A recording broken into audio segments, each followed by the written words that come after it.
Hi, all. This is part two because I noticed that I was coming up on the end part. I can only post 15-minute videos, so this is part two. It's probably going to be much shorter. Maleficent has grown to love Aurora and she tries to break the spell, break her own curse, but of course she can't. It's already set into motion and it has to occur. But it was, of course, her motherly true love's kiss that brings Aurora back, which is beautiful. It's absolutely lovely. And I am such a fan of the way they did this. I'm a fan of the fact that they did a second movie where we have her being, the godmother, but also really her adoptive mother, the one who really raised her and made her queen of the moors. And we get to see Aurora running around the moors barefoot with flowers in her hair, ruling this kingdom of fae folk and eventually uniting the kingdoms with her marriage to Philip. I think it's absolutely lovely. I love that Maleficent herself got to meet the other dark fae in this film, and we have this absolutely gorgeous and symmetrical film because of it. So I love that, and the two films work really well together. Now, obviously, both in the original Disney film and then in Maleficent, Mistress of Evil, the second origin story, we get to see Maleficent transform into a dragon. And of course, in the original origin film, we have her being slayed by Philip in the dragon form, which is classical, and it is something that is deeply rooted in Arthurian legend, slaying of creatures like that and slaying of dragons. That being said, we don't need to see a dragon as a negative figure.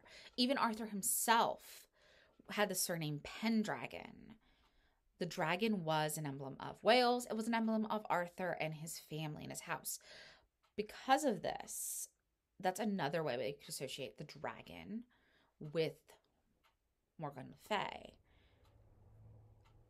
Now, we have Maleficent who could actually transfigure into a dragon, and she could be seen as mirroring Morgan Le Fay in that they're both fairy women who are very strong, very powerful, queenly figures who get demoted again and again and again into being villains and betrayed into being villains. I mean, in most versions of the Arthurian legends, Morgan is betrayed when Uther kills her father, rapes her mother, and then marries her mother, sends her sisters away, sends her into marriages they don't want, sends her away to a convent. I mean, she still gets to learn necromancy and magic, but she gets sent away. And then they have a son together, and all of these other things happen. And she gets disrespected for her magic, where Merlin is this great, intelligent figure for having magic himself. It's very patriarchal, obviously, and it's very insulting to Morgan. And as a figure who really had her origins in Celtic myth, the Celts being a matriarchal society in the beginning. And by matriarchal, I do want to note matriarchal in this sense does not mean women were better than men. It meant that women and men were seen as equals, and that the rule of the land in Celtic culture and the rule of, household, it didn't pass from father to son. It passed matrilineally. This meant that if a man was the head of the house or a man was a king, his kingdom or his home, it didn't pass to his own son. It would pass to his eldest sister's son. This is a very important thing. It's very important in Arthurian legend too, because that is where Gawain is essentially taking the role of the king to be. That is why Morgan tests him in Sir Gawain and the Green Knight, in that Gawain is a son of Morgause, Arthur's sister. And Morgause is older than Morgan. So he would likely have been a contender to be king, as would Mordred. In the earlier versions, Morgause is the mother of Mordred. And in later versions, of course, that is passed to Morgan, that Morgan's the mother of Mordred. And there are even versions that kind of ignore Gawain entirely, and it's just focusing on Mordred is his legitimate son, but also the son of his sister.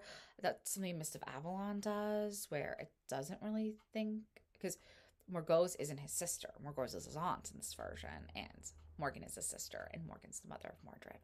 So you still have that matrilineal passing that is prevalent within the Arthurian legends. Now, as I said, Arthur's emblem is a dragon. Morgan is Arthur's sister. By being Arthur's sister, especially when we get to the point where she's no longer really in Avalon and she's living at the court of Camelot, we get to see her as, sister of the king. So, of course, his emblem would be associated with her to a certain extent. So, in that way, she definitely is connected to the dragon. She's connected to the old Welsh legends, which dragons are so important to the country of Wales. It's still on the Welsh flag to this day. And then the other connection with Morgana and dragons would, of course, be her connection to Maleficent, as I've gone over throughout this 2-part video. I hope that you have enjoyed my analysis of Morgan Le Fay and Maleficent and how they could be linked. So if you like what I do here, I really hope that you will comment, like, subscribe, follow me on Twitter at Avalon Enchant, on twitch.tv, which is also at Avalon Enchant, and my blog, whiteroseofavalon.life. Like I said, I do have a blog post that is very much in the same vein as this. It goes over the whole of Sleeping Beauty and analyzes Sleeping Beauty against the Arthurian legends.